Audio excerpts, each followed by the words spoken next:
Selamat pagi anak-anak.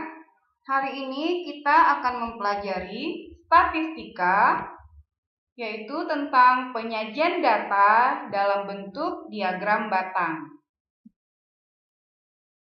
Anak-anak, ini ada beberapa contoh jenis-jenis diagram ya. Ada diagram batang, diagram lingkaran yang berbentuk lingkaran, dan ada diagram garis yang berbentuk garis. Anak-anak, yang akan kita pelajari hari ini adalah diagram batang.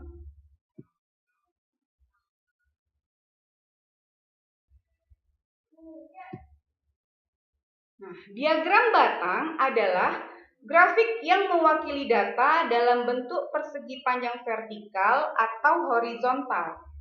Nah, untuk membuat diagram batang ini ada langkah-langkah yang harus kita ikuti ya nak.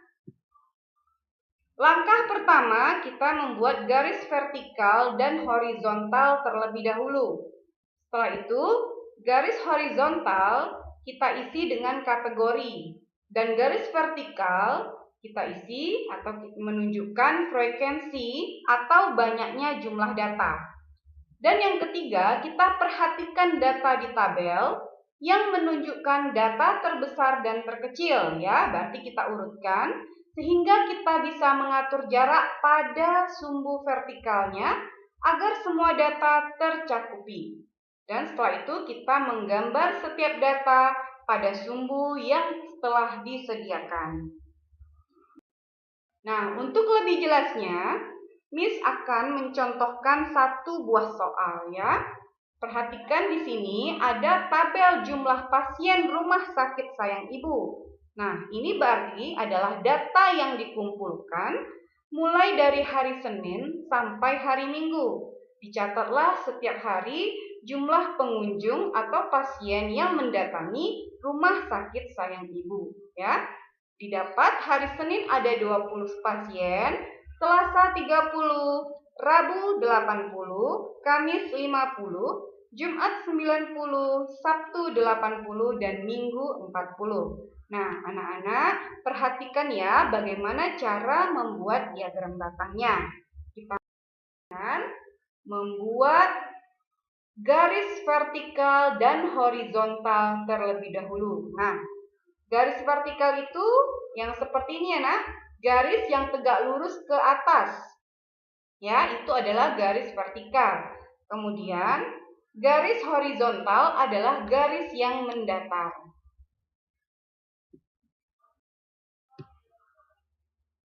Langkah kedua, tulislah urutan hari pada sumbu mendatar dan tulislah urutan bilangan banyak pengunjung rumah sakit pada sumbu tegaknya. Nih, perhatikan ya nak. Untuk angka pada sumbu tegak itu, kita harus membuat kelipatan ya, agar bisa mencakupi seluruh data. Contohnya, kalau datanya itu puluhan, alangkah baik kita buat dia per puluhan. Ya, jadi mungkin mulai dari 10, 20, 30, dan seterusnya. Nah, ini perhatikan ya. Kita buat untuk sumbu mendatar itu adalah harinya ya. Ini disebut dengan kategorinya. Jadi kita isi hari Senin, Selasa, sampai hari Minggu. Dan untuk garis vertikal atau sumbu tegaknya, kita buat banyak pengunjung yang sudah kita buat angkanya dalam bentuk kelipatan. Di sini kelipatannya 10, 20, sampai 90. Nah, untuk jaraknya harus kita atur dengan jarak yang sama ya. Jadi 10 ke 20 itu kan jaraknya 10. 20 ke 30 itu juga jaraknya 10. Jadi kita atur dengan jarak yang sama.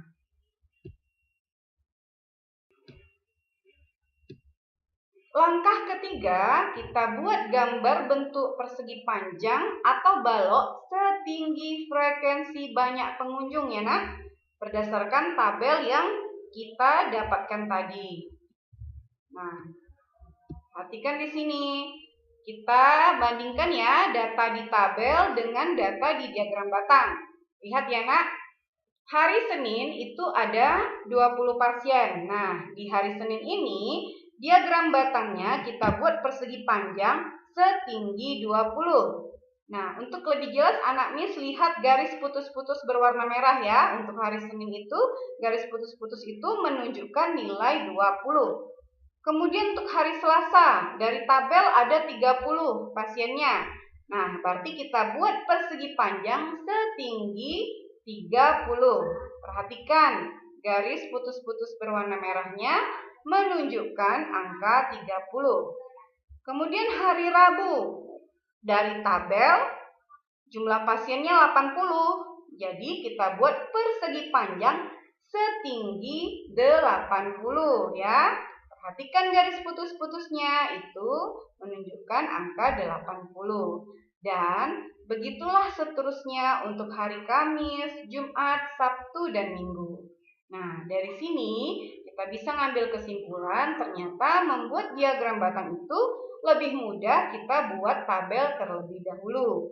Jadi dari tabel baru kita pindahkan ke dalam diagram batang.